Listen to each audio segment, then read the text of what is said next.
And here we go.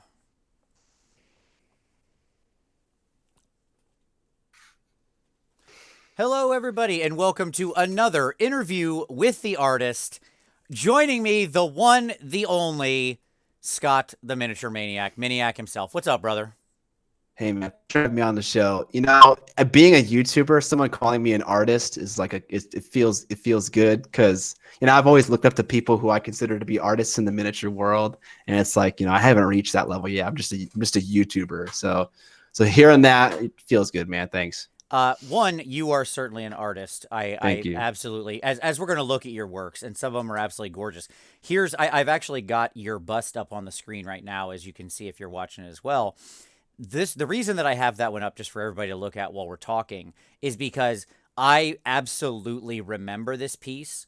I know you had talked about it in your recent video, which by the way, if everybody hasn't watched Miniac's recent video, his channel's linked below, his socials are linked below. Go check him out. I mean, I don't know how you would be watching this and not sub to him. You'd be an insane person. So stop that. But at any rate, that like literally the best thing I can say about anybody's work is it affected me and I deeply remembered it because I was like, wow, that's a piece with like emotion that made an impact. This was a bust that year did that for me. I thought it was the coolest take on this bust to have that like cracking energy flesh. Like it was just such a different take than everything else I had seen with her. Dang, So it landed, man. Even to this day, I thought this is fantastic. Absolutely great work. dang, that's the nicest thing anyone's ever said about that. So thank you so much. I appreciate that. I really mean it. So, all right, we're going to talk about a lot of stuff. I want to start with obviously we're going to kind of go through some questions. We'll look at your work. We're going to do some lightning round Q&A.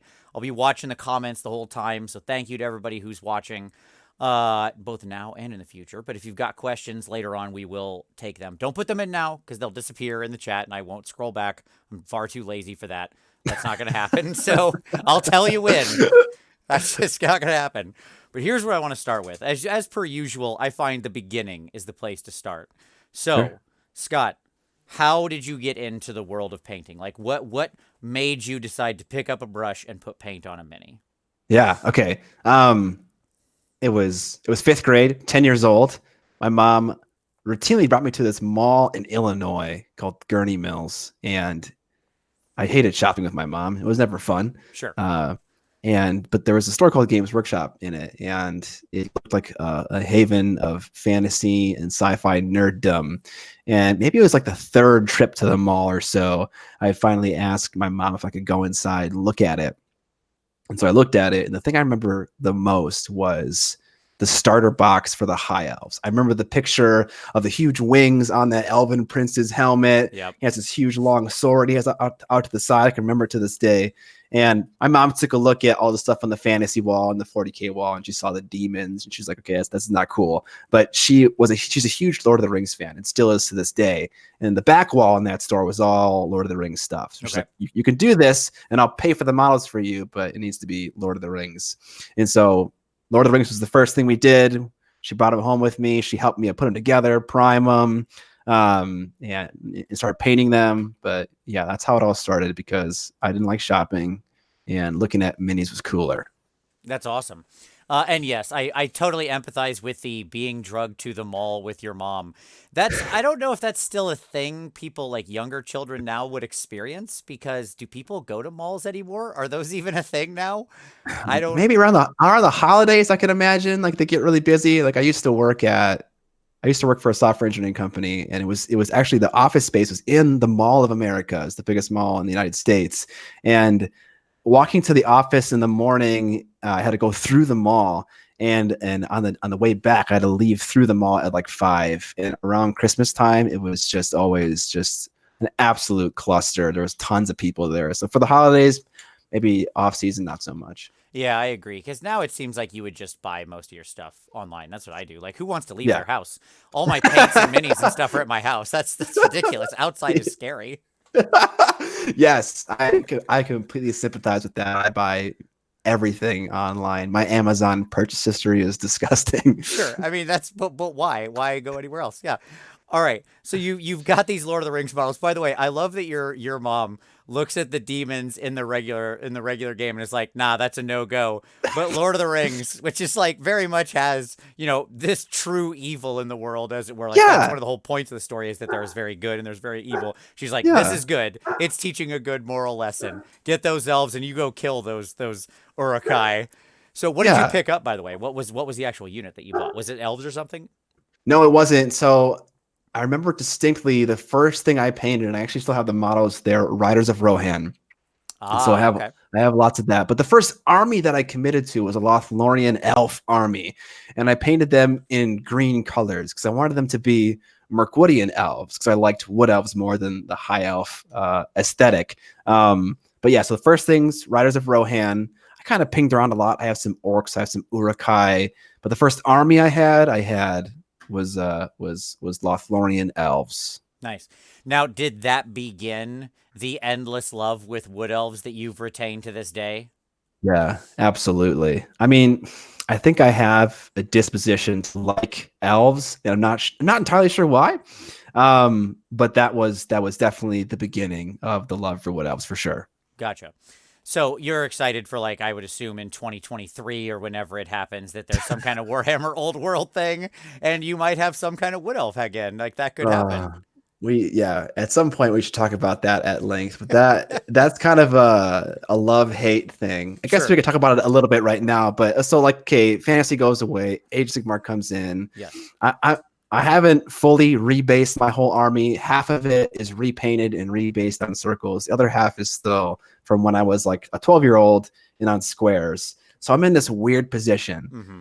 Do I rebase the rest of my army in circles and repaint them, or do I rebase the newly painted ones in squares and keep the older ones on squares? I'm actually not sure what to do right now with my Wood Elf army. You should guide me. What should All I do? right. Here's my best advice. My friend, I've got you covered. I can guide you through this storm. All Heck right. yes, All I right. need this. Here we go. So here's what you do. You said you got about half your army repainted. Yeah. Give yourself a project over. I know that you probably like me, if this is something you really love, you want to take your time with it. It's not a speed paint project, right? Like if you're No, gonna no, bring it no. up, you're gonna Yeah. put some love into these guys. Yeah. For you, your wood elves are the Slanesh demons for me. See, Okay. my people want to eat your people's souls because they're delicious and tasty and they're sweet like candy. Uh, so what you do is you focus on just repainting them. If you've got half the army you still need to repaint, you know that that's going to be something you want, so you repaint them. It's an artistic project. It's something you're going to feel creative with, and realistically, there'll be new models when that game comes out too. Right? Like that's going to Mm. happen. They're not just going to like throw out a book and be like, "Well, this was worth 3 years of effort." They're going to Okay. release new models because they want to make money. And so Okay. Yes. so you'll probably have some kind of new elves from the old world you would also want to buy then. So then you'll have your whole old army up to, don't touch the bases. Just however they're based, who cares? You're not playing them right now anyways, right? Because really they're not, a lot of the wood elf stuff has just been sort of in AOS. Once they're all repainted, you leave the bases how they are, cuz right now, if you want to play a game of AOS, you can have half mixed squares and rounds in a friendly game. Who cares? True. It's fine, True. right? True. And then when the new stuff comes out, you got a fully painted army. You're ready to drop. It's maybe like a quick couple day project to finish the rebasing one way or the other. You're right on the middle of the teeter totter right now. Stay balanced. Then you just, once we know what's going on, boom, you do that, and a couple weeks into the game, you're ready to rock and roll with a beautifully painted army you're super proud of. I love that. Don't make any decisions until you know entirely what the situation is, but prepare for just that quick transitional project. That's right. That's a wonderful idea. See, there you go. Like I I'm, said, gonna man, do- I'm here to I'm help. doing just that. All right, we've solved a problem already. All right. So you're working on these elves. Now, you kept that army. Here's my big question. A lot of times when I talk to people, Mhm. so in this interview series, it's funny because there are sort of 4 entry points into miniature painting, right? Yeah. One is like Warhammer, one is like scale models, stuff like that. These are the kind of stories, right? Mhm. Some people come in through War Machine, that's another big gateway, and then some people come in just through D&D minis or something like that. Yeah. All right. So But there's always a break. So many people I talk to, they're like, well, I started painting and then I discovered girls, and that's what happened, right? That's always the story. It's always girls that end up, or significant others, that end up sort of derailing the miniature painting. Did you have a similar gap, or have you stuck with it and painted all the way through? Yeah, no, I definitely had a break. I don't think it was particularly girls. I mean, I've always been the kind of person to have a significant other, but it wasn't that derailed it. I think it was probably a combination of things. When I was going to high school, I was super into playing sports. I played soccer and volleyball, and I was also taking like college courses and what I thought was going to be my future career, which was software engineering. So I just had a lot going on. And that kind of just fell to the wayside. And I think another motivating thing that you might be aware of, and some of the listeners might be aware of, was that I took on this massive commission that was like a burden on my soul. Yes. And whenever I thought about doing the hobby that I loved, I thought about, I owe this person something because they already paid me. And that just made me not want to do it. So I kind of just shut down on the hobby because it had this negative association. I think that's probably one of the bigger reasons. The other ones were kind of just like, they just kind of added to that feeling of this is not worth it for me right now. Yeah, I like that story. I think you shared that in one of the Trapped Under Plastics, right? I think is where Yeah, I think so. Yeah. Which, by the way, another great thing. So if you're watching this and you haven't subbed already to Trapped Under Plastic, which is Scott and John's wonderful podcast, it's both on all your podcast platforms as well as YouTube. I'll link that down there as well. I'm remiss for not linking that already. I apologize, but I'll get it down there. Dude. Thank you. You're being too kind right now.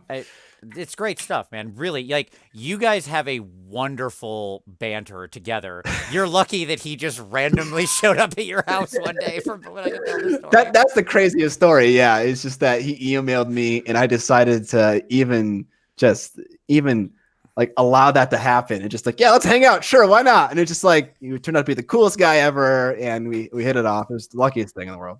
Sure. So I understand that, like, you had this sort of Damocles, as it was, right, hanging over your head, and just constantly being this weight. And it's one of the things I talk about a lot is there's a value to not having that shelf of shame or to having it under control, because you can sometimes feel like, oh, I want to work on this thing. You're motivated. You feel that passion to do a particular project, but you're like, I can't do that. Instead, I need to work on this thing for an army, a competition, just because it's been sitting there a long time. This thing's been on my shelf for 10 years. I shouldn't paint this new thing I'm excited about. I should paint this old thing I don't care about, but it's been sitting there collecting dust. Right. And you end up just like painting nothing. Right. It's like, my heart's not in this, but the obligation's there, and it's just, they just kind of negatively cancel themselves out. It's no good. Yeah, I agree.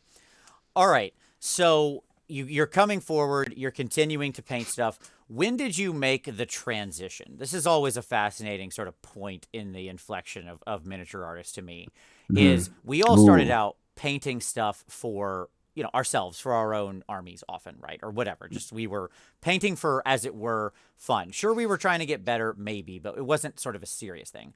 When did you start thinking, I want to be able to paint a display piece, I want to really focus on getting better? What was that move? What triggered that?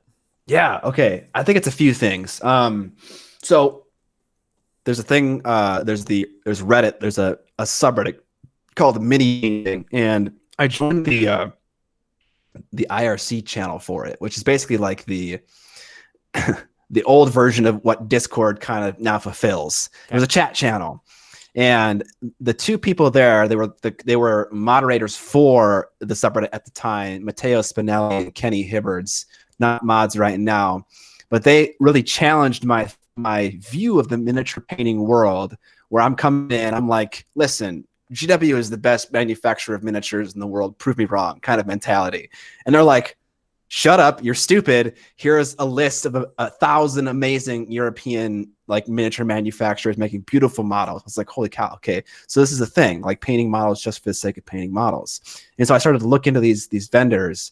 And the first thing I did was I bought a model that was a GW one still, but I painted it just for the sake of painting it. I bought a corn slaughter piece. I didn't want to have a corn army or anything like that, but I just loved the model, and I wanted to do an experiment where I painted it for fun and sold it on eBay, just to see if this was like a viable thing. I didn't want to keep the model for very long, And so I did sell it on eBay, but the funny story is that it sold for less than the model is in just regular gray plastic, unassembled. And the guy who bought it was Uncle Adam. Oh my God. Yeah. Wow. So that was the first experiment, and then I was kind of hooked. But really, it was just those two guys challenging my view of the miniature world and kind of opening my eyes to all these amazing manufacturers and creators that exist that I had not been aware of at that point. That's first of all, that's amazing that Uncle Adam was the one that bought the mini. Yeah. I think we're breaking an expose here. Uncle Adam's not painting his stuff; he's just buying it from Scott. That's what's going on. You heard it here first. Go to print. I think that No, was like 4 or 5 years ago. It was a long time ago. no, I know. And Adam's a good dude, and obviously he paints a lot of stuff. Yeah. But so you start going down that road with the Slaughter Priest, which, by the way, I agree, beautiful sculpt. Like that is truly because it has that muscularity, to quote the same Yeah. thing twice a Yeah. week, right? It's such Yes. wonderful. I love flesh tones, and that like I love a big muscled shirtless dude. You can Yeah. So quote many, me on so many that. volumes. Yes. Yes. It's well known on this channel that I love muscular shirtless dudes. That is something I Oh, stand behind. all right. All It right, is Vince. All right. exactly. I'm just saying I know what I like. So, the so you get that guy, and you know you're sort of progressing with him, trying to paint him for fun. When do you then go from okay, I want to start pushing my skill to I want to compete, right? Mm. How do you what triggered that decision to like, well, I think I want to compete in something. I want to put myself up against other people. Okay. Okay. So I'd always been aware of miniature painting competitions. And I think the thing that first introduced me to the idea, obviously, was probably Golden Demon, being my background being Games Workshop products. I looked at them a lot in White Dwarf. My first experience with Golden Demon was GD 2013 in Chicago. Yep. That was the first games day I ever went to. And I think the winner of the Slayer Sword that year was a conversion of a Dark Eldar model. It's a female. Her name is Lilith Hesperex, Yep. and they turned her into a wood elf. And I was the happiest person in the world because I love Dark Eldar and I love wood elves, and they was put together, and it was the best thing. This is the peanut butter and chocolate of your particular miniature painting world. Yes. Yes, absolutely. So that made me super happy to see. So I was aware of the idea of competition, and I think I actually, in the video that I put out this Friday, I talked about it. Me and Kenny saw this tournament or this competition on Tyler Mengel's site, Mengel Miniatures, and he's now a pretty prominent writer for Games Workshop's Warhammer community. But he was doing this thing that I wanted to kind of try out. So we both entered it together to kind of give the competitive thing a shot. And then I was kind of intoxicated. Read it, put on a competition. I was into that. I was aware of the P3 to the, is it called Iron Painters thing, where it's like a monthly or a weekly, here's a topic, paint it based on this topic, and then it's like week after week. Yeah. And people like, Yeah. what is that called? Iron Painters? What is it? Iron. Gosh darn it. Yeah, iron something. I don't remember either. Someone in the comments will correct us. So yes, Right. that was. I know several people have entered it, and that really is like you have to have steel in your spine. Yeah, dude, you need stamina for sure. That honestly scared me because that's just not the way I paint. Like I appreciate it. I love, by the way, the idea that they sort of set the time limit and that they have this theme you've got to operate around. Because like I am a sort of restriction breeds creativity kind of person. You know, you can like self limit your like limit your palette, limit the tools you can use, whatever, and just to sort of test yourself in some way. But nope, that was never for me. I was like, no. There's no way I'm gonna be able to stay with that. Yeah. Takes quite a lot of perseverance. Yeah. Okay. So as competition progresses, you know, you're doing more you're doing more competition. How do you look at competition now? And by the way, I really would encourage everybody to go watch the video because I don't want to make you just recount everything you said out of there. But but there is stuff that I think is really like your message in there was so strong and resonated with me, as I kind of told you off air beforehand. There was a moment in that video where you just were like, you reached through the screen poltergeist style, and just like grabbed my heart and was like, I understand you. And I was like, yes, yes, preach, Scott, preach. But how are you looking at competition now? How do you see it as part Yeah. of what you do when you're painting? I think this is a timely conversation because even after putting out that video, I got so many messages from people about competition, about having a healthy attitude about it from people that I really respect, like Chris Tsuri and other people. So I guess competition is like it's a hard thing to talk about because it's like the advice you want to give to someone who's going to compete, and this is the advice I give to myself, is like don't get tied up with your piece emotionally because you're going to be let down and it's going to make you sad. It's just kind of like a thing that happens sometimes, but it's the hardest thing not to do that when you spend so much time painting something to not get emotionally invested in it. Yep. So I think the best advice that I got in that video that I'm really gonna try to take to heart is kind of like the whole Roman Lapat approach to painting miniatures. It's just like if you're not finding joy and love in what you're doing and you're beating yourself up over it, like it's almost like you're kind of wasting time because I don't know, like this is how I have fun. This is a hobby at the same time, a serious artistic pursuit. It's a really interesting combination of things, but I think I want to try to have joy in the things that I enter into competition, and hopefully that sings through in the piece. I've yet to do this, but this is kind of a thing that I'm kind of been mulling over in my brain like the past couple of days and hours, and since messages and comments have been rolling in on that video, because it is very much so an American thing to want to win, to want to compete and win and be the best and dominate. Right. And that's totally true of me. I want to win. I want to prove myself as worthy of people's affection. But I think I need to pump the brakes on that mentality and just be like, hey, this is fun. I get to see my friends. And I get to put a lot of effort in something that I really care about. But I'm still kind of forming that opinion. But that's where I'm at right now. Yeah, I completely agree. It's hard because on one hand, you need to be emotionally invested to produce like good quality art, as it were, right? Like you have to love the thing. If you're Yeah. I've people ask me a lot, like, what's one of the most important element? Like, how do you be a better competition painter? Like, it's a common thing that gets asked, and I say, well, the first thing you got to do is pick a mini that you really love because you're going to be staring at it for like 60 hours, 80 hours, 100 hours, 200 hours, depending on what it is. And Yeah. if you don't absolutely love that thing, you're going to put it down or you're going to cut corners or you're not going to do the work, right? So you better be in love with that thing on a level where you're like, you'll jump in front of a bullet for it. You know what I mean? Because if it's anything less than that, you're going to give up. So but then of course, what that means is that you end up just setting yourself up for disappointment if it doesn't end up placing, winning, achieving whatever you thought it was going to, whatever. I'll share something with you that was my habit. That's been my habit. It was my habit every year. It still is to this day. This is what I do. So Okay. at Crystal Brush, at Golden Demon, all this stuff that I've competed in, Mhm. I will walk like whenever there's a quiet moment. If I'm talking to people, I'm not thinking about the competition, right? So I try to spend as much time hanging out with people. I agree with you. That's the value, right? You've got to find that joy in the community. There's so many great people sharing the art. When I'm alone and it's just me in my head, and I don't know if this is what happens to you, but when it's just me and I'm walking around at like when I was walking around at Adepticon or something, and there's a moment where you're going from place to place, I start thinking about that competition. It creeps in. It's that little demon in the back of my head, Mhm. right? Like, Yeah. how you doing? When's the voting going to happen? What do you think you're going to do? You're gonna, and so I would drown it out by just repeating in line with my steps. You're not going to win. You're not going to win. And I would just say that to myself all weekend and make myself intentionally pre-sad. Okay. Pretty sad. Yeah, I would be pre-sad. So then at worst, I'm just like, well, that was exactly what I thought was going to happen. And then I would be happy because I was correct. It's this sort of Oscar the Grouch syndrome, right? Okay. Okay. And So, okay. if I Keep would going. Keep win, going. if I would win, it'd be like, well, that's amazing. I totally did better than I expected. I would just crush my own expectations into the ground over the whole weekend. That my mantra was like, I'm going to lose. I'm not going to win.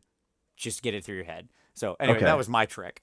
Okay. I have a question about that trick. Does that does repeating something for you make you believe it? Because my cynical brain says that, okay, I could repeat it a million times, but I know in the back of my head what I really think. and what I really think is that I deserve this gold or whatever it's going to Right, be. sure, sure. Does that work for you? Do you actually believe that mantra after a while? I mean, you got to fake it till you make it. You know what I mean? Okay. Like Yeah, yeah, yeah, yeah. the answer is no, of course not. Like to some degree, when that award ceremony or whatever happens, when they're calling names, that does go out of your head, right? You're still there. Your mind is still like, but maybe, like it Yeah, could but maybe. be. Yeah. Yeah.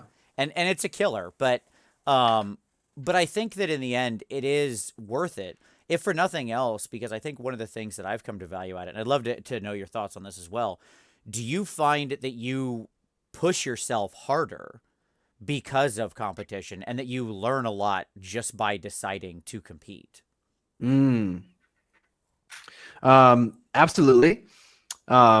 If there was no competition, I wouldn't push myself that hard because it's a driving force to want to win, to want to prove myself. Mm-hmm. Um, and just the nature of competition, I don't know. So, okay, I hadn't realized that I do this, but whenever I paint something for competition, I always do something that's not comfortable to myself, which is kind of stupid. And one person asked me, they're like, okay, if all of these things aren't in your comfort zone, like what is your comfort zone? Like what would you paint if you had just everything in comfort zone? And that kind of like blew my mind. I had no answer to that question. I was like, what would I do if I just did everything that was simple and straightforward and easy to me? And I think I spent so much time trying different things out that maybe I don't have a comfort zone at all. I think maybe my comfort zone is painting things fast that look okay because that's what YouTube has taught me to do to Sure. fit in a 1 week video schedule. But that doesn't really jive very well with competition. So I don't know if I have a comfort zone, and I'm not sure if I answered the question very well. I'm sorry. No, you absolutely answered the question well. And I think that's an amazing question. What's in Yeah. your comfort zone? Yeah. Because I'm not sure I could answer that either. Because every time I'm doing something for competition, the answer is I try something new as well. Yeah. Right? Like it's what inspires you to try to push. That's a great point. Yeah. I don't know where the motivation, like sometimes, sure, I'll push myself some on my own personal stuff. I'm doing something for an army and I want it to be display quality. I'll push myself some, but Mhm. there's a difference, right? If you're lifting for like Mr. Universe, you're going to be putting more plates up than if you're just lifting on a Saturday afternoon. Like that's, you know what I mean? Like there's a difference in what you're trying to achieve there, right? You're going to push it. Yeah. Uh, I understand exercising analogies clearly because I am jacked. right. I knew this would land with you. I could tell right away that you're one of the ones who's definitely you're spending a lot of time lifting the bar. I get it. Absolutely. I mean, yeah, you're right. Hmm. Yes. Yeah. It's you and Sam down there just cranking out, just rocking them weights. I know. Yeah, yeah. His body just takes better to the weights than mine does. It's more lean muscle you're building. I get it. Yeah, I know. Yeah, yeah, yeah, I definitely. understand. No problem. All right.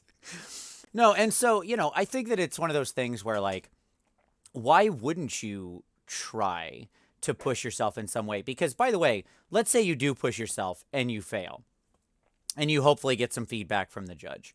Yeah. You still then now have that new tool in your toolbox and you're one step closer to be actually being able to integrate that next time you decide to go out for competition. Yeah. Right. So it just to me, I agree. Like I totally resonate with that point. Like you've got to push yourself out of your comfort zone. Most of the big swings I've taken were like, well, I'm gonna do this thing for competition, so let's freaking go nuts.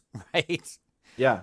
Yeah. Uh And getting that, I mean, I got great feedback this past year from Jose Palomares about just miniature selection and other minor details. But yeah, that's always it's always great because I don't know, I guess when you're trying something new, you make the most mistakes. But if you get that crucial feedback, you learn the most as well. right. So yeah, that's always a good thing. Totally agreed. Uh okay. So here's my next question. Mhm. You prepping for Golden Demon in Chicago? You Yeah, prepping up? absolutely. All right. Absolutely. Yeah. So what are you looking for in Like, there's going to be suddenly many competitions at Adepticon. So, Oh yeah, there's like 3 or 4 this year, isn't there? yes, yes, exactly. So are you just going Golden Demon? You going Resin Beast as well? You gonna try the because I'm pretty sure, I think like P3 is doing one. I'm not sure yet. But I think I heard that. I don't know. So Okay. Okay. Yeah. P3 is doing one. I think Atomic Games that came out with their Marvel stuff is doing one as oh well. yeah, there you go. Yep. I think I heard someone say that. I can't compete in Resident Beast because John's doing that, and I don't want to lose to him because uh, I'm not the biggest into big monsters. Gotcha. So I think if I'm being honest with myself, I'll have one solid entry for Golden Demon. If I'm lucky, it'll be two. And I have no problem telling you what I want to do and talking about that. I'm not big into keeping secrets about anything. Absolutely not. Yeah, I mean, I share all my stuff out, but absolutely. Oh, Yeah. what are you working on? So I'm not working on it yet, but I've had this idea for a long time Okay. called Prey Site. So I read the books by Aaron Dembski Bowden about the Traitor Legion that's just escaped my brain right now. What the heck is it? If you're gonna ask me a 40K thing, I cannot tell you. Oh my God, someone help me out here. It's Tal. Oh my God. Okay, it's a Traitor Legion, and they have a particular thing called Prey Sight, which is basically heat vision or whatever it is. Gotcha. But in a particular portion of the story, one of a person stole a Space Marine's navigator. A navigator is the person that navigates your ship in the warp. It's an incredibly important thing for a giant spaceship to have. You don't have that, you're sunk. So this guy, the Space Marine goes out and hunts the people that stole Night Lords. That's what it is, Night Lords. Sorry. So Talos, the character, goes out and hunts the people that stole his navigator. And like, it's not even a competition. Like this is a game for him hunting humans. And so I want to do this thing where it's a Night Lord either standing on top of a sewer pipe and peering down into the metal sewer pipe, and you can see the heat map below him, and you can see the outline of a human body in there, and he's just waiting there with his gladius, like ready for someone to come out so he can grab them by like their scruff and just slit their throat immediately. It's like The Hunt. But basically the idea was inspired by the single figure category in Crystal Brush, because the biggest question is, you got one miniature, how do you make a story with that? And it's like, right. Well, you add a second fake one, which is like the outline of a person, right? With right. In heat vision. So I want to do that one. It's called Prey Sight. I told this idea to Sam Lenz, and he was like, I love the idea, but I think you should take it easier and just really focus on technique.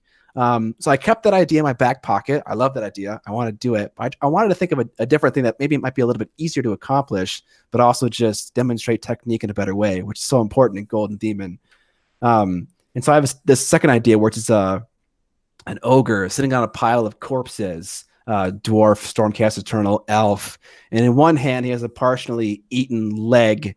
And the other hand, he has a little flower. It's tiny. It's dwarf by the size of his hand. And he's just taking a moment, taking a breather from his consumption and his murder, just to analyze the flower. And it's simple, it's fun, it's cute, a little bit of humor in it. I also love ogres because they're giant buff dudes, and it's a lot of fun to paint all those muscles. Yep. That's the second idea. So those two. I love the second idea.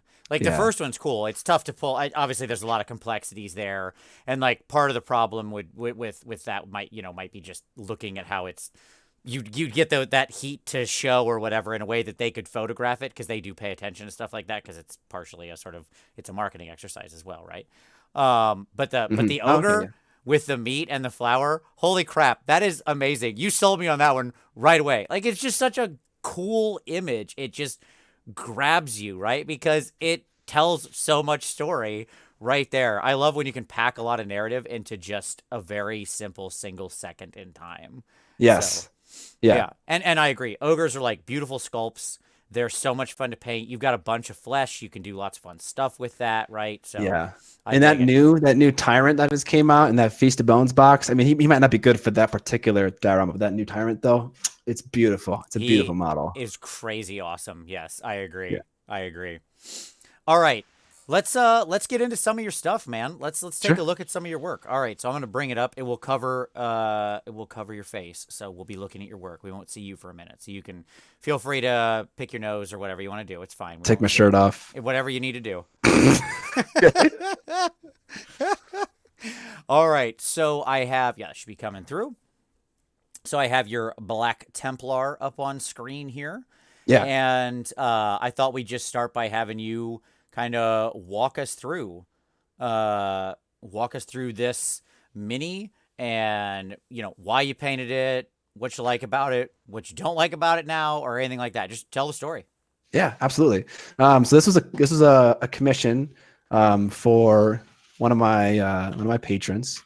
Um, and this is the first time I ever did non-metallic metal copper. And there are certain parts of the model where I think it really works out on, and other parts where it's not so great. So I really like the trim of his shoulder that Yep. has the freehand logo on it. I think that turned out really good. I think the winged thing on the other side didn't turn out the greatest. One thing I don't like about this when I look at it in retrospect is his chest. So this is the first time I tried the whole color temperature thing where it's like, okay, he's got a warm sword, he's got warm copper, he's got warm cloth. I want the armor to be a cold tone, so I'm going to do it all in blue highlights. Right. But the chest, I highlighted so incorrectly. I assumed it was a cylinder, and so I made these long vertical streaks of light. But it's not. It's like it's a subsection of a sphere. So I should have like brighter circular highlights, kind of like on tops of his pectorals right there, and maybe like some earth reflection below. So whenever I look at that, I always see that area right there, and it looks stupid. Like if you look at his backpack and those little spherical things on the sides of his backpack, like they're vents or whatever, those have nice little circular highlights. I should have something similar to that on his chest. That always annoys me. The other thing about this when I was painting it was originally the shoulder pad that's white with the symbol on it was also black. Okay. And this was an important thing. I got feedback from the person painting it saying like, he would like to do that. And I was like, okay, let's switch it up and do that. And it actually made the model so much better because it broke up all that black armor and introduced that white area over there. And it worked out so nicely. So that was kind of a really fun time where when getting feedback from a client actually really, really helped in improving the paint job like a lot. So that was a lot of fun too. And then the last thing to talk about is probably the sword. And I try to do this thing where like the edge was like glowing, but it didn't pan out. And at this point, I kind of sunk a lot of time into a commission and was like kind of not making the hourly rate I wanted to make. So I kind of gave up on it. But that's kind of like a point of just like you kind of messed that part up a little bit. So I wanted it to be nice and glowy, but it wasn't that great. Should have gone brighter with the whites, I think, probably. I really like the sword color, like that sort of solid black with like the bright reddish line. This is going to sound like a weird inspiration, but I don't know if this happens to you too. Do you just like see things in the world randomly and think, oh man, I want to make that a paint scheme somehow, right? Yeah, yeah. I take pictures of graffiti. I have a whole folder in my phone of graffiti, and I often use that to help inspire paint. Right, right. For me, it's like rust and old weathered things. Like if I see beat up cars in parking lots, I take pictures of them, which I'm sure their owners appreciate. Who's this weird creeper taking a picture of my jalopy? But there was like a Samsung commercial or something for a phone where they were like showing the phone in ultra close up, and the phone was kind of spinning around, and it was like solid black, but it had that red edge just like you have here. And I just thought it was like the coolest looking thing. And I've always wanted, but I've never found a good way to do that. And actually thought I saw this and I was like, huh, okay. Scott actually did a pretty good swing at that. Like, that's exactly what I was thinking about. Yeah, that's it. Cool. So it's funny because it's something that had been in my head for a long time. And I was like, I could just never figure out how to implement it or what to implement it on to even try and screw it up. Yeah. So, no, I think it looks good. Okay, thank you. Yeah, it's like the edge of something is such a little area to work in, but you kind of have to obviously bleed over onto the other edge. Like the idea was I wanted there to be like a glowing core to the weapon, but like there were like armor plates on the outside, so like the glow is kind of seeping in through the gaps of the plates. Yeah. But yeah, that could have been better with a little bit more white. But yeah, thank you for the kind words. I appreciate it. Absolutely. All right. So let's see. Next up, we have, we all know this one, the Vavitch. So we have the. Oh, is that a horror movie reference? Mitzi? It is indeed, my friend. It is Oh, indeed. right. Okay, let's go. I mean, that is one of the best horror movies of the past decade. I mean, Have you obviously. seen Midsummer? I haven't seen Midsummer yet. I do want to watch Okay. it. So The Witch is great. I love that guy's movies. They're great. I watched Midsummer. It blew me away. But off topic. Let's talk about minis. it'll be a separate show. We'll start up. It's Vince and Scott review horror movies. Yes, we're ready. Hell yes. That's awesome. I'd love that. All right, so take us through this one. Yeah, sure. It's my wife in the background. This is I've talked about this before, but this is the first time where I was like, okay, I have an idea for a thing.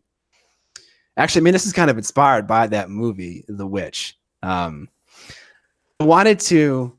I had an idea for a story, and I wanted the model to fit into the story. Typically, it's the reverse. Like, right, you have a model, and you try to make a story around it. And I was like, okay, I don't want to do that. So I put out a lot of feelers, a lot of questions. I was like, okay, guys, I need a female in a dress with a face that's insane. I need like happiness, but like maniacal happiness. And so I spent a good month, 2 months trying to find this model. Like whatever the time period was between the first video in the series called Homecoming and the second one was me looking for the right miniature. So I found it, but like she was holding knives, her arms were in ridiculous poses, and her dress was just like flailing everywhere. And so I had to hack this lady up a lot. Which is hard because this is a Malifaux mini, right? So I mean, this is tiny for the viewer's sake. This is so small and so fiddly. Yes. Oh my gosh, man. The face is a separate bit in this kit. Drives me insane. They do that all the time. Oh, do they? That's why? It's terrible. I have had heads in that because I've painted and collected a fair amount of Malifaux. There are heads that are 5 pieces. That's the head is a 5-piece assembly. That's too many pieces. The nose, 1 eye, 2 eyes, a tooth. No, there is a guy who just so there's a one guy, I don't remember his name at the moment, but he has a little like beard. So he has like the little pointy beard. You can picture what I'm talking about, just a little tiny, just a little tiny jutting out goatee in a little sharp shape. Not a long swoopy doop beard. A teeny tiny like my goatee, but coming to a point. Okay. Okay. That is a separate piece you have to glue to his chin. It is a quarter of the size of your pinky fingernail. It is insane. Oh my gosh. All right. Anyway, continue. I'm sorry.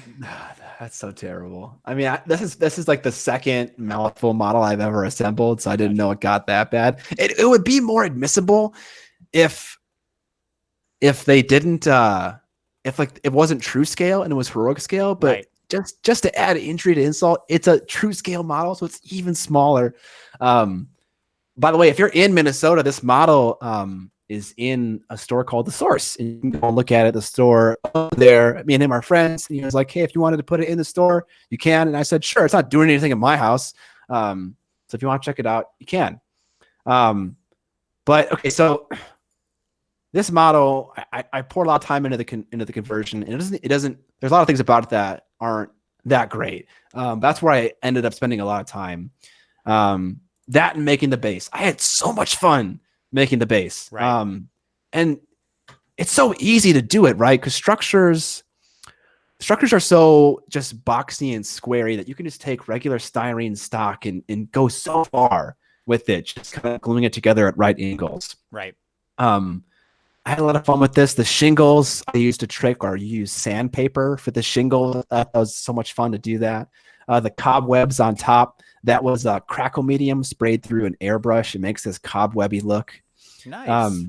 The black vines on the sides of the building. This is it's from Army Painter. It's poison ivy, but I sprayed it with black ink to make it black because green didn't look that great. But yeah, everything is just styrene cut in certain shapes. It's so easy to do, and everyone could do it. You just get some inspiration, look at it, and build it up. But yeah, building that and painting that took a long time. Converting the model took a long time as well. And And then I had like 2 weeks to paint it, maybe a week and a half. And I was still like working, at Cray, which was my software engineering job. I was like working from home and like painting this model while I was working from home in air quotes. Um, but it was a rush job, and I can look at that now and safely say that there are lots of technical errors in this model that could definitely be fixed. But I think I don't know. I think the narrative that I was going for is there.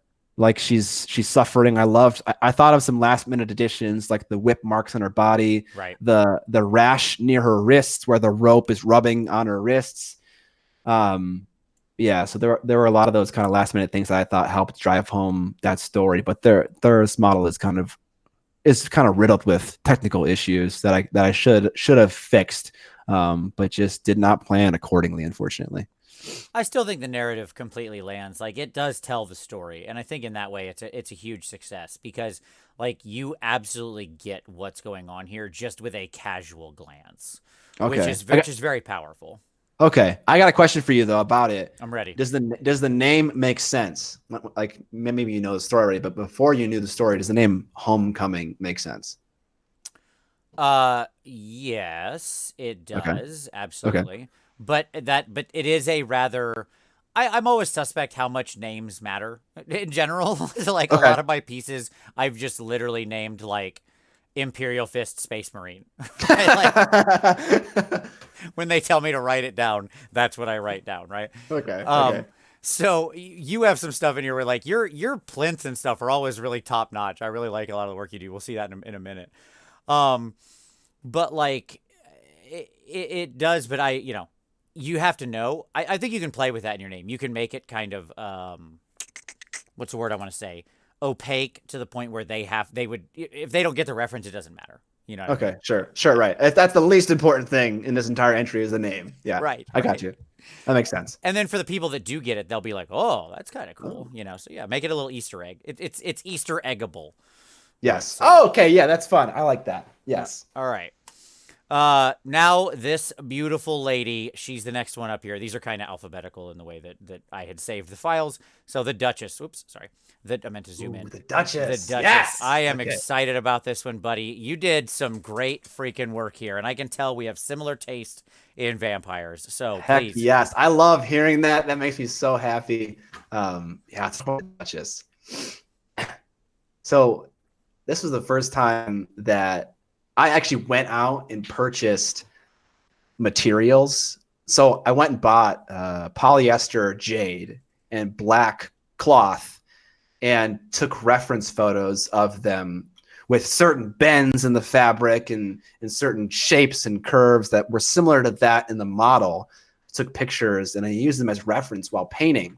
I've never done that before, but I wanted to give it a shot.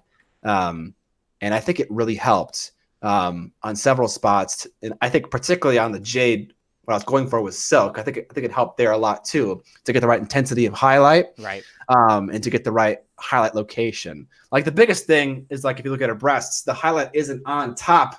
Yeah, it's It, kind of it's out. Yeah. right. It's in that specular highlight zone where if I'm looking at her front on, that's the spot where the light rays hitting that volume and reflecting into my eyes.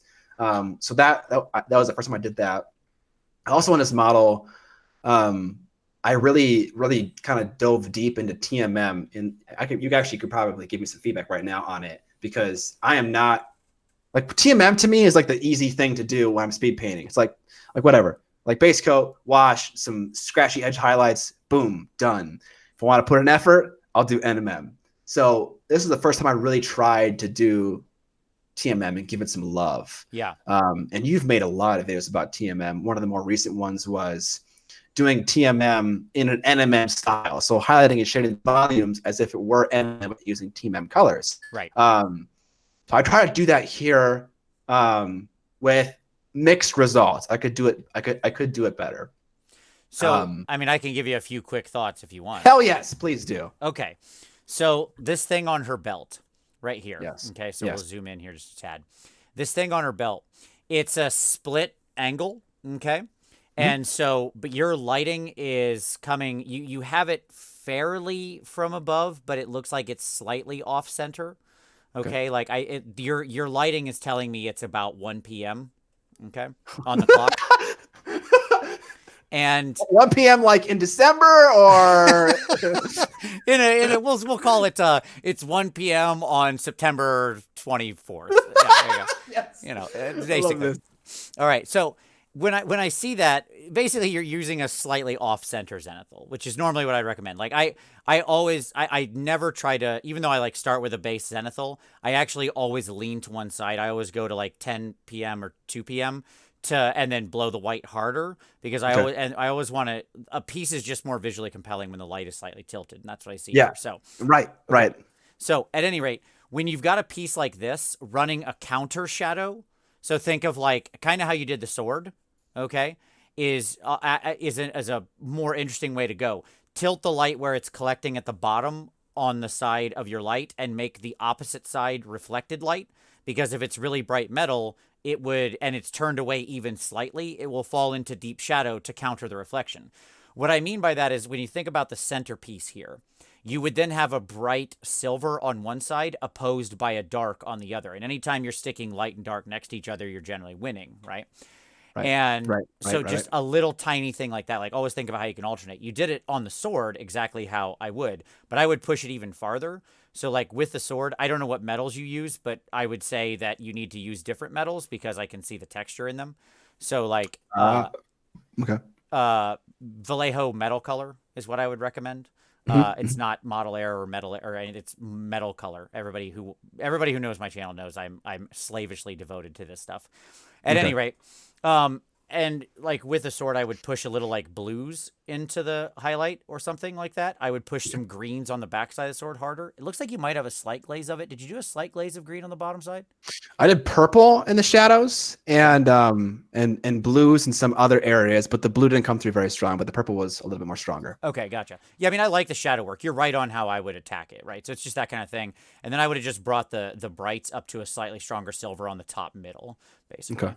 So, but I mean, she's gorgeous, man. The things I want to just say a couple things I really love about this. Sure. So I want to talk about the face and your use of the colors in this vampiric skin because I think it's absolutely freaking gorgeous, my man. Thank you. Yeah. I love the slight tints of magenta still to infuse a little bit of life around like her upper temple area there near her ear, just slowly trailing into the under of the cheek. But then I love the addition of those greens that are hinting the jade reflection up from the dress on the lower side of, her jaw. That's really, because her skin is so pale, it would just naturally pick up a ton of environmental light pollution, right? Right. And you really, really captured that well in using those greens down here. Like people who are watching can see where I'm touching my face. And in this kind of area around her mouth and her lower jaw. It's gorgeous. Thank you. So I want to tell a story about this face. Okay. I filmed a video series for this as a digital course. I'm not selling that, but I was painting this face and I filmed the whole thing on a black SD card. Took the SD card out, put it next to me. And then I kept painting, whatever. Next day, kept painting on a different SD card. Okay. Filled up the gold SD card. Okay. Took it out, put the black SD card back in, and formatted it, and lost the entire painting of the face. No. I lost the whole face and some of the hair. And okay, so like I needed to finish this thing before I went on vacation. I went to Europe recently in Brussels, and I had to finish this thing. And a setback like that was emotionally devastating. Right. I was like, I need to do this whole face again. So I was super pissed for like a whole day. I couldn't sleep. I was so mad at myself for being such a rookie mistake as far as video content creation goes. And I did the whole face a second time. But like I learned that, okay, I had practice and I did it a second time and it was so much faster right. and easier. But man, it would have been so much easier if I didn't have to do that a second time. It's really good. I love this model. Like just your design, obviously, is something that you had custom made. You made you had a video where you walked through the whole process, and my God, your video told me I should never get into commissioning my own miniature. Like Why I'm gonna let not? other Why people not? keep doing it because you did it the right way, and I would cut corners. That would be the problem. You put in the work, man, I mean, I and didn't. I just told people what to do, and they put in the work. Right. I mean, I painted the thing, but like the concept art, the sculpt, the molding and casting, and Creature Caster, they went so far as to fix the 3D model to make it better for casting yeah, because Pete has that knowledge about what works and what doesn't work. So like a lot of the heavy lifting was done by other people. I just had to wait and also supply dollar bills. sure. But dude, you should do it too. I want to do it again. I want to do it with a wood elf. I got an idea for a wood elf. The only thing I know I want is that I want to be holding a scalp of something like that invaded his forest. He killed him, scalped him, and now he's got like a fresh bloody scalp in his hand. I don't know any of the other details, but I'm working them out. I mean, And classically, you've got to go either like Bretonian Knight or Beastman, and like a Beastman would be a good counterpoint, right? So right, yeah. yes. That'd be the classic Warhammer. Those two guys were always the ones wandering too far into the forest and getting clipped. Getting shot up. That's right. No, this is so great. Like it very much is my aesthetic because when it comes to like to vampires in general, I love the sort of Victorian gothic or high gothic kind of thing of just like this class and elegance and sort of like the ladies that are sitting on the Coven throne in the thing in Warhammer, right? Like is Yes. yeah. It's super duper my favorite aesthetic of the vampire thing. Uh, Yes. so, and this is just so wonderful. And real quick, I want to hit on something that you mentioned earlier, but I really want to hammer home for the viewers. One of the most powerful things you can do in painting is control like your light volumes. And I think you did a really, really good job of it here because the silk, the green, which is clearly way more reflective, you took up to this extremely bright highlight. But Mhm. the dress, which is clearly, or the outer dress, whatever it is, the black, Mhm. which is not as satin, right? You Right. meant that to be darker. It's a Mhm. different material. You didn't push up as high, and it feels like a softer, more matte material than the almost like sharp, bright silk, and that really reads like snap of the fingers. I can see that. So it's Thank great. you. Yes. Yes. I learned this from Dmitry Faeko. I don't know how you pronounce his last name. Russian painter. Do you know of this guy? No. Um, he wrote an article, I think, on I can't remember his name, but he wrote an article and he was like, take the model, and if you make it black and white, Yeah. all the materials should read as what they are based on just the highlight information. The color shouldn't matter. And I was like, that's so powerful. So I thought about that and I used that as reasoning for why certain things get punched up way higher than others. I took the picture of polyester and cloth and made them black and white. And I put it in Photoshop and I analyzed the brightest and darkest colors in each of those materials. Nice. But yeah, so that's why I did that, because of what he said however long ago. You and Ben Cantor would be fast friends. Oh, dude, With that. Ben, Ben is a crazy guy. I love Ben.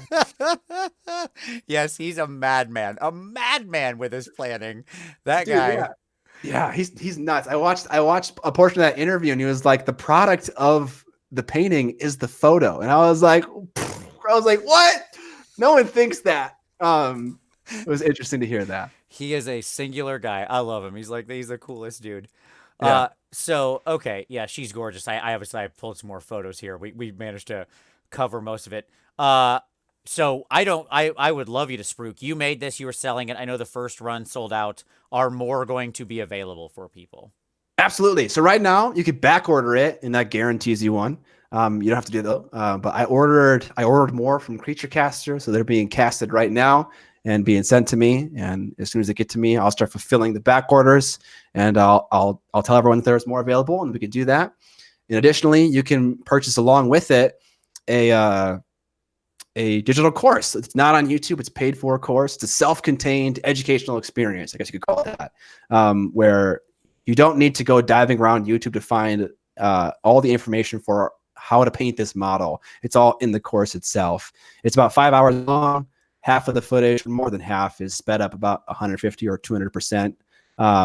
And I go over a lot of different concepts, TMM.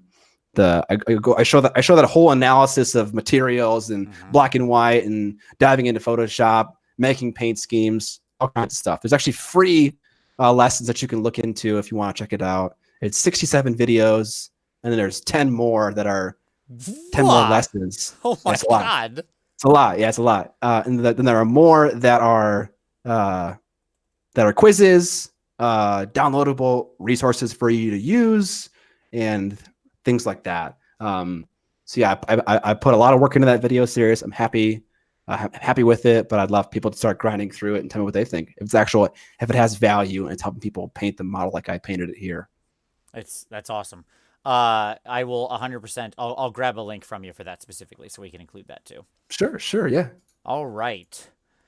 So next up we have the Forgotten Paths. Yeah. Okay.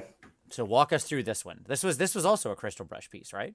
Yeah, I painted this one not entirely, but I made the whole base live on Twitch when I was streaming.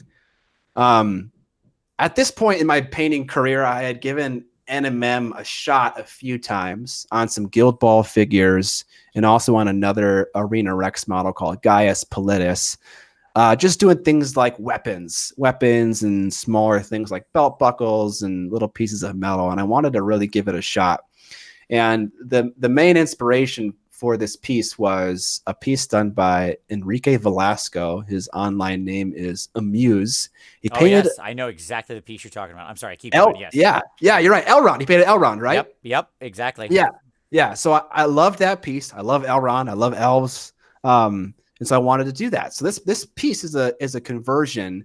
It's a combination of two models.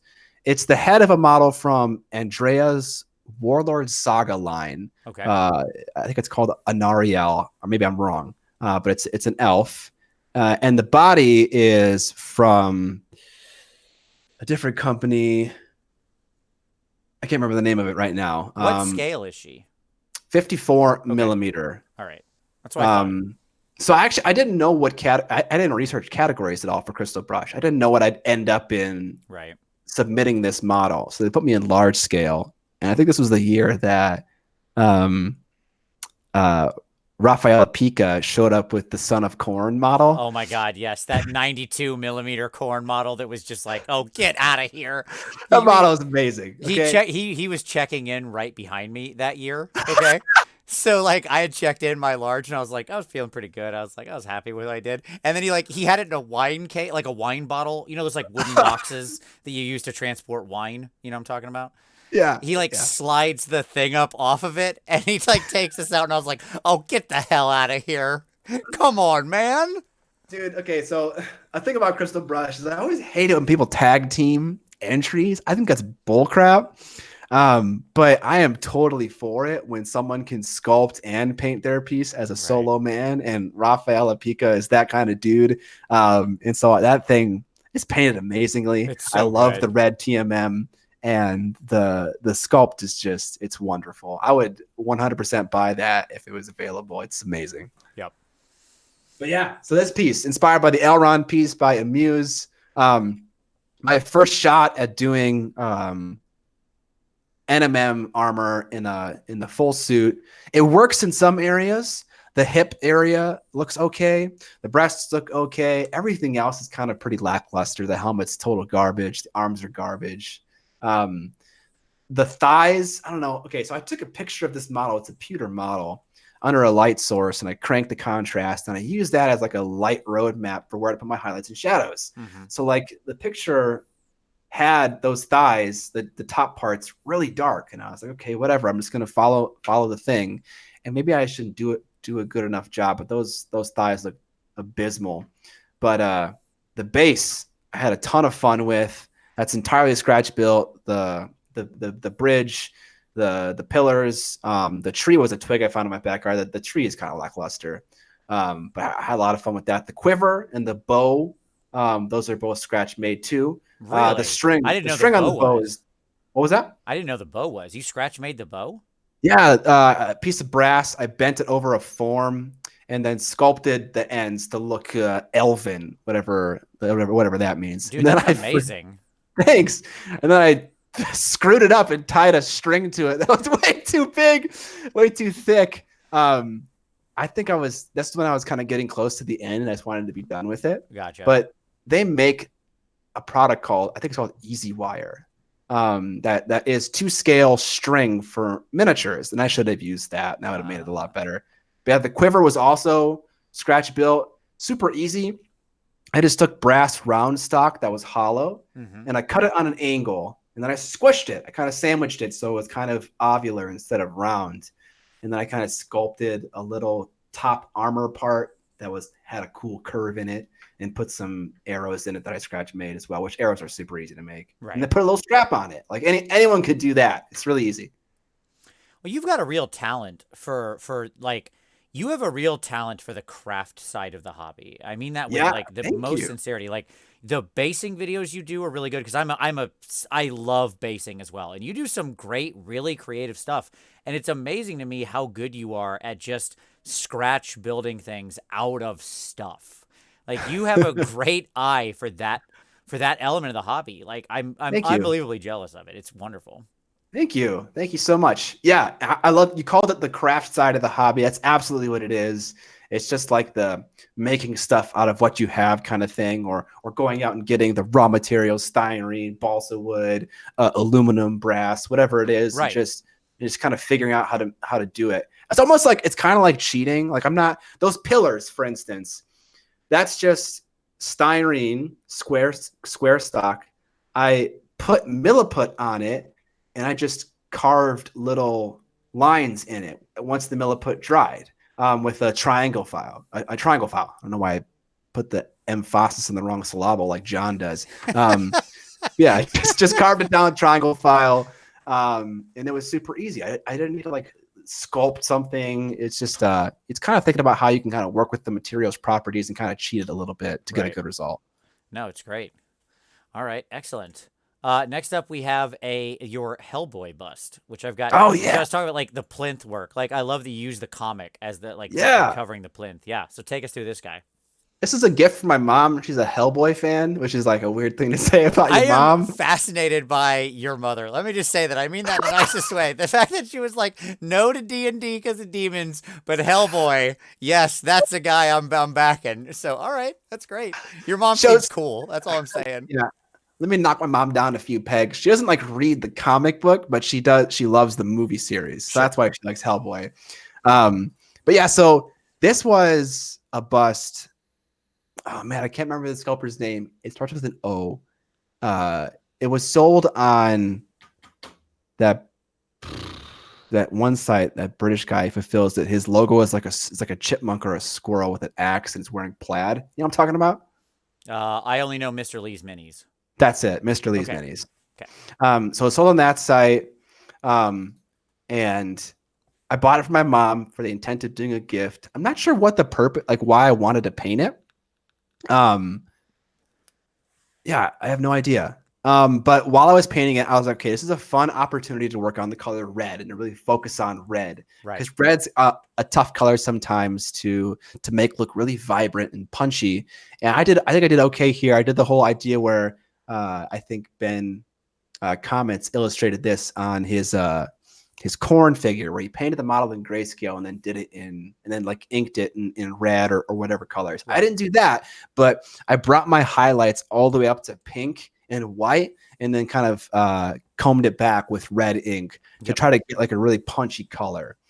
And then the eyes, I did some OSL. It didn't turn out the greatest. I got some feedback during this process from one of the best OSL guys in the game, Roman Lapat.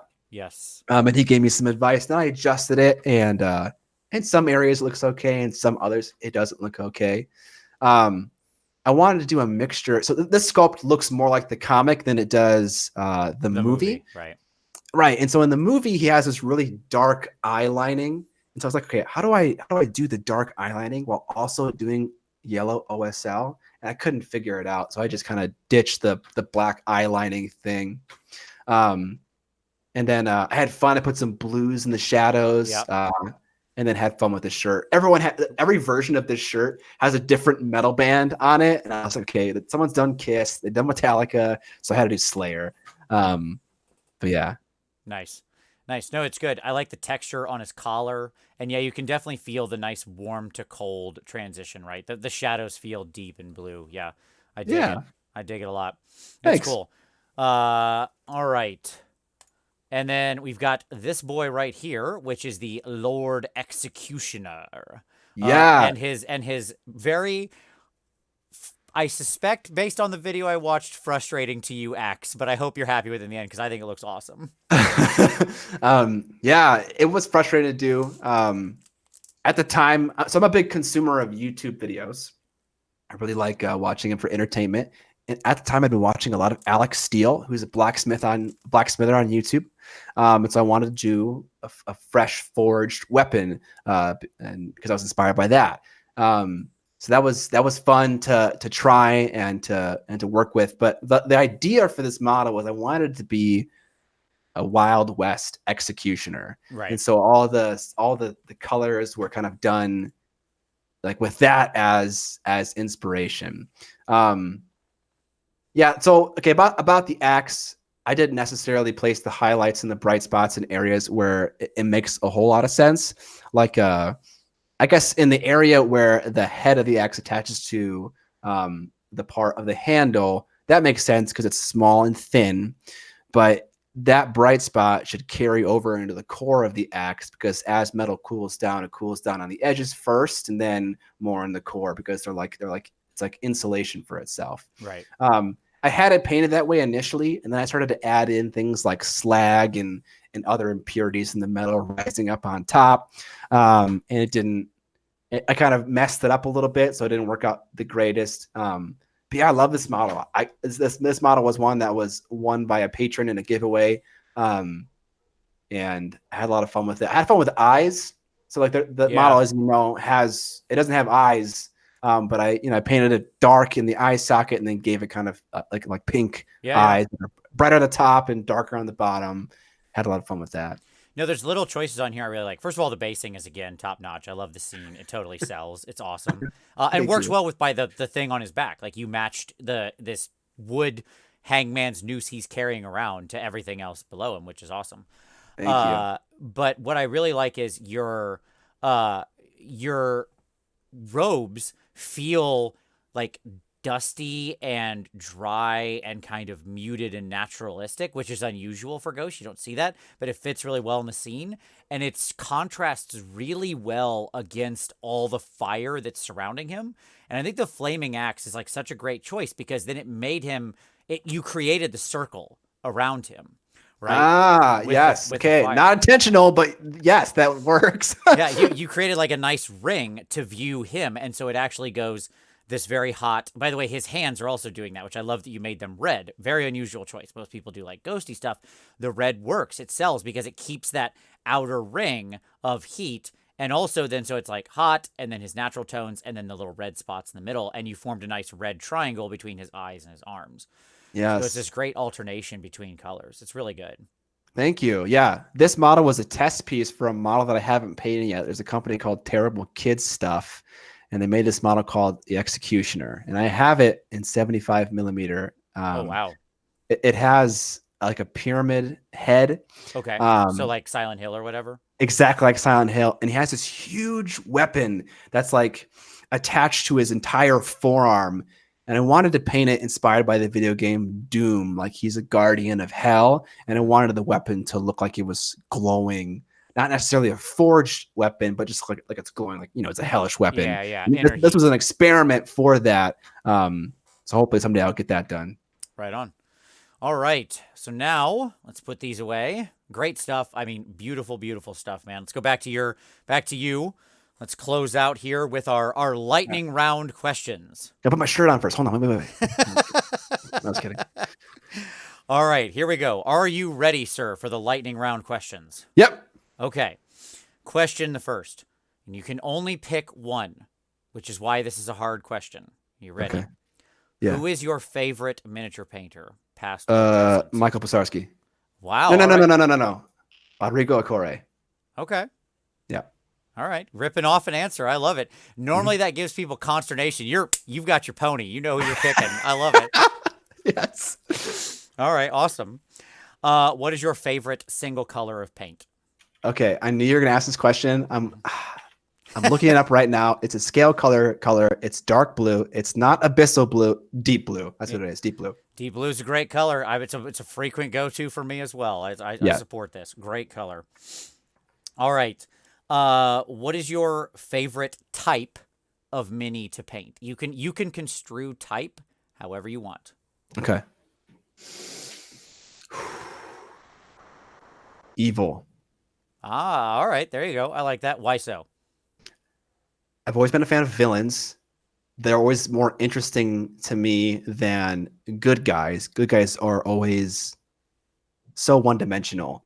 Bad guys have just more going on in their head and in their lives that interests me. Like you kind of with evil, sometimes you can encapsulate anti-hero as well. So Sure. like Michael Morbius, a vampire from the Marvel world, is an anti-hero. So yeah, I think they're more interesting characters. Nice. Nice. All right. Final question. Are you a brush licker? Hell yeah.